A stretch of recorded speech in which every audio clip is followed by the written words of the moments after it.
Kanchipuram వకుడా silks నాణ్యత మా ప్రాధాన్యత. మదీనాగూడ, మియాపూర్, హైదరాబాద్ లో త్వరలో శుభారంభం. అది అసలు కంప్లీట్ గా వేరు 4 సినిమాలకి అవుట్డేట్ అయిపోతారు.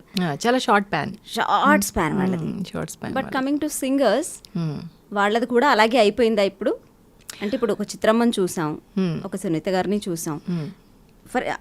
వాళ్ళిద్దరిని పక్కన పెట్టేస్తే మీరే 400 సినిమా పాటలు పాడారు. ఇక సినిమాలను తీసేస్తే కొన్ని వేల పాటలు పాడారు, వేరే పాటలు అయితే.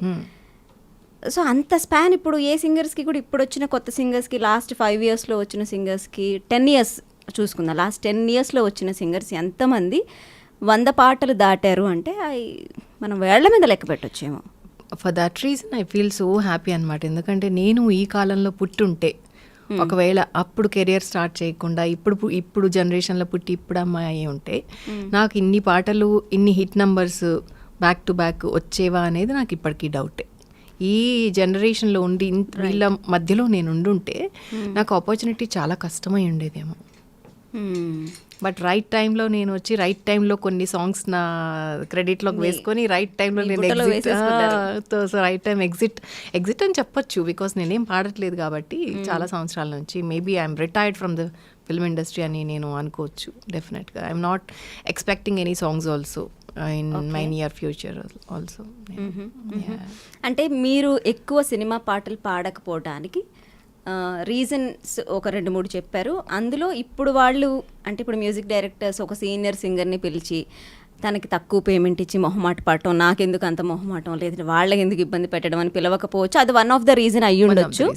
సో కొత్త వాళ్ళని పిలిస్తే వాళ్ళకి ఒక ఆపర్చునిటీ ఇచ్చినట్టు ఉంటుంది, అండ్ వాళ్ళు తక్కువకు పాడుతున్నారేమో అంటున్నారు. తక్కువ అంటే అసలు మ్యూజిక్ ఇండస్ట్రీలో ఇట్ ఈస్ నాట్ అంటే సినిమానే ఒక అన్ఆర్గనైజ్డ్ సెక్టర్ కింద చూస్తున్నప్పుడు వాట్ ఈస్ తక్కువ, వాట్ ఈస్ ఎక్కువ? వాట్ ఎవర్ ఇట్ ఈస్, అది ఎంతైనా ఉండొచ్చు.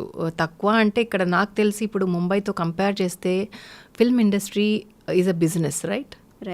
సినిమాలు తీయడం, సినిమాలు రిలీజ్ చేయడం, దాంట్లో ఇంత టర్న్ ఓవర్ 3 CR వచ్చింది ఫస్ట్ డే, ఇంత 300 CR చేసింది అని, ఎవ్రీథింగ్ ఈజ్ బిజినెస్. సో దాంట్లో కూడా కంపారిటివ్లీ మన సౌత్ ఇండియన్ ఫిల్మ్ ఇండస్ట్రీ ఏదేదో చాలా తక్కువ పేమెంట్స్ కంపేర్ చేస్తే. ముంబైలో ఒక సింగర్కి మినిమం 2 lakhs 3 lakhs పేమెంట్స్ ఉంటాయి. వేరాస్ ఇక్కడ 5,000 ఇవ్వడానికి అది పెద్ద పేమెంట్ ఇక్కడ. Is it? యా. నా కెరీర్లో నేను తీసుకున్న highest payment was 30,000. Highest payment was 30,000 entire career. 33,000. Okay.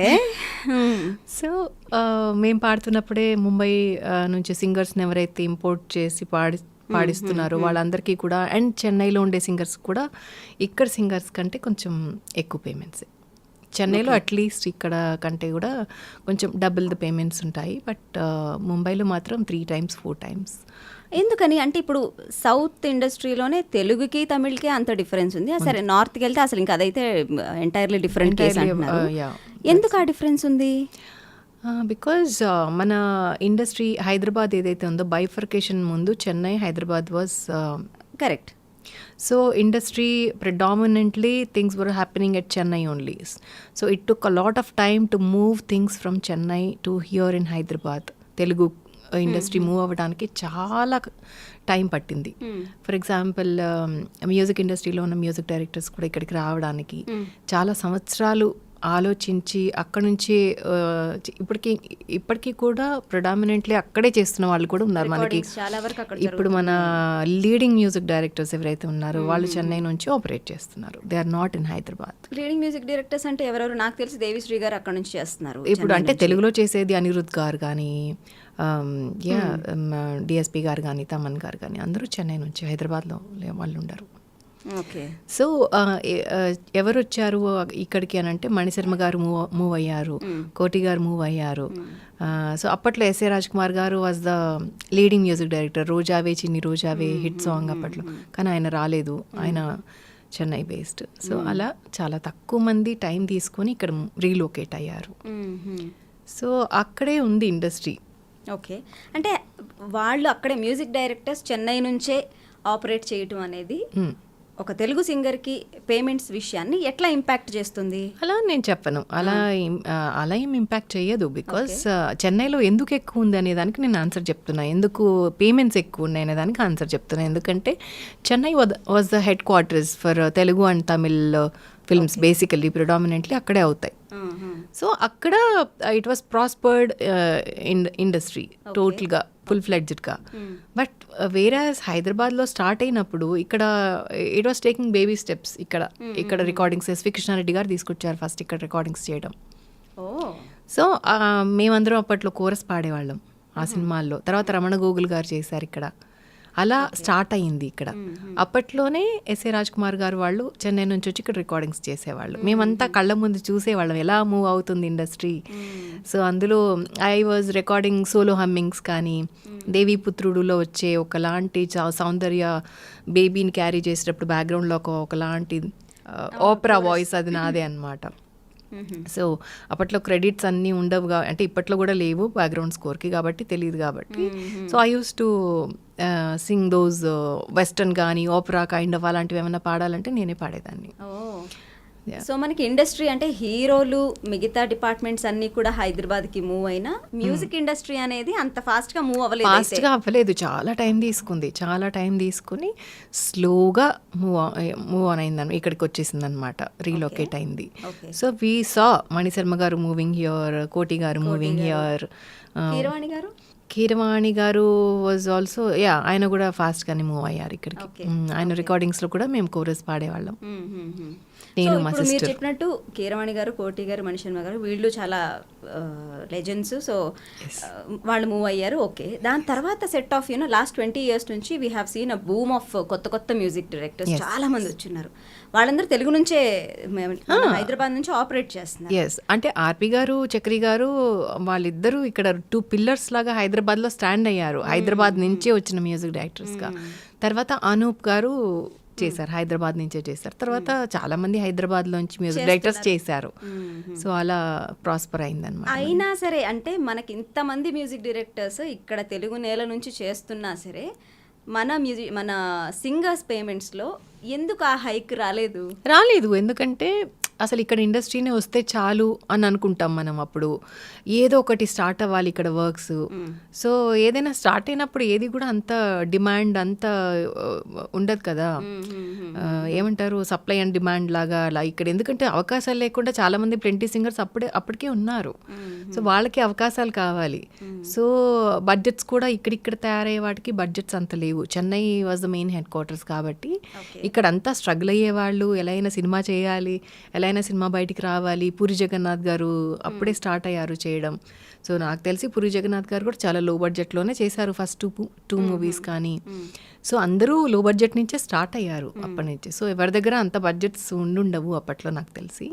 So స్టార్టప్లో ఎవరికైనా తక్కువ పేమెంట్స్ ఉంటాయి. కాకపోతే ఏంటంటే స్టార్టప్లో ఉన్నది తర్వాత ప్రాస్పర్ అయినా కూడా అది ఎక్కువ నంబర్స్ పెరగలేదు, అది అలానే ఉండిపోయింది. I have few friends in singers. వాళ్ళతో మాట్లాడినప్పుడు చెప్తా ఉంటారు ఏంటంటే బేసిక్గా ఒక మ్యూజిక్ డైరెక్టర్ ఒక ప్రొడ్యూసర్తో మాట్లాడుకున్నప్పుడు ఇంత బడ్జెట్ అని ఇచ్చేస్తారు, he will give to the entire musicians who ever it is. True, very true. తీసుకుంటారంటే 1 లక్ష తీసుకున్నారంటే ఎవరెవరికి ఎంత ఇవ్వాలి అనేది ఆయన చేతిలోనే ఉంటుంది. ఎగ్జాక్ట్లీ. సో మనకి ఇవ్వరు, అసలు మనకు ఆపర్చునిటీ ఇచ్చిందే ఎక్కువలాగా వాళ్ళు. But not everybody, like few. నేను విన్నది కొంతమంది అలా ఉన్నారు, కొంతమంది చాలా ప్రాంప్ట్గా. కీరవాణి గారు వాజ్ ఫెంటాస్టిక్. అసలు ఆయన అసలు డిలే ఉండటం కానీ చాలా వాల్యూ ఇస్తారు సింగర్స్కి. Even I heard Devi Sri Prasad గారు ఇస్ దట్ వే. కీరవాణి గారికి నేను ఎగ్జాంపుల్, నేను పాడాను వల్లంకి పిట్ట వాజ్ ద హిట్ సాంగ్, వెంగమాంబాలో పాడాను. తర్వాత రమ్యకృష్ణ గారి పాట, రమ్యకృష్ణ గారి సినిమా ఒకటి పాడాను. బట్ ఆయన చాలా ప్రాంప్ట్ అసలు. ఇంకా బయట వాళ్ళకంటే ఇంకా కొంచెం ఎక్కువ వేసైనా ఇమ్మీడియట్గా పంపించేస్తారనమాట. సింగర్స్కి వాల్యూ ఇవ్వడం అంటే కీరవాణి గారి తర్వాత ఎవరైనా. అంటే ఇప్పుడు మీరు చూస్తే బాహుబలిలో కూడా చాలా యంగ్స్టర్స్ని, కొత్త వాళ్ళని, అంత పెద్ద ప్రాజెక్ట్కి ఎవరు అంత వాల్యూ ఇచ్చేంత యంగ్స్టర్స్ని స్టార్టప్లో ఉన్న వాళ్ళని తీసుకొని నిజంగా గ్రేట్ ఆయన. అంత ఎంకరేజ్మెంట్. ప్రాంప్ట్గా ఇస్తారు అంటే హౌ, అంటే ప్రాంప్ట్గా ఇవ్వటం అంటే ఏంటి, అసలు ప్రాంప్ట్గా ఇవ్వకపోవడం లేదంటే అసలు ఇవ్వకపోవడం అంటే ఏంటి? ప్రాంప్ట్గా ఇవ్వడం అంటే అదొక లైక్ అంటే song పాడగానే వెంటనే- సాంగ్ పాడగానే అదొక ఈవెంట్ లాగా పెట్టుకొని ఇమీడియట్గా క్లియర్ చేసేయడం, మంచి పేమెంట్ ఇవ్వడము, వచ్చిందా లేదా అని కూడా చెక్ చేయడము. ఇది ఓకే, అది ఒక ట్రీట్మెంట్, ఒక సింగర్కి ఒక ట్రీట్మెంట్ అనేది ఆయన ఫెంటాస్టిక్ అసలు.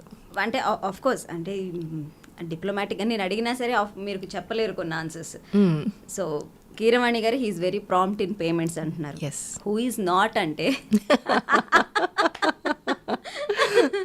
మైండ్లో ఒక 10 పేర్లు తిరిగినాయా మీకు? హూ ఈస్ నాట్ అంటే నాకంటే ఇప్పుడు జనరేషన్ బాగా చెప్పగలుగుతారు, ఒకవేళ చెప్పగలిగితే. I don't think so it's relevant now because I'm almost retired. No you don't say that you are retired. Of course. Balasubrahmanyam garu ఏమిటి లాస్ట్ మినిట్ దాకా పాడాలనే ఉంటుంది. బట్ ఒక విషయం ఏంటంటే సినిమా ఇండస్ట్రీ తోటే పాటలు ఆగిపోవు. ఇప్పుడు ఓటీటీస్ కానీ చాలా ఎక్స్పాండ్ అయింది, ఆపర్చునిటీస్ కానీ ప్లాట్ఫామ్స్ కానీ. యూట్యూబ్ ఒకటి ఉంది, యూట్యూబ్లో ఒరిజినల్ సాంగ్స్ పెట్టుకోవచ్చు వీడియో పర్పస్లో. అండ్ స్పాటిఫై, ఐట్యూన్స్లో కూడా మన సాంగ్స్ రిలీజ్ చేసుకోవచ్చు.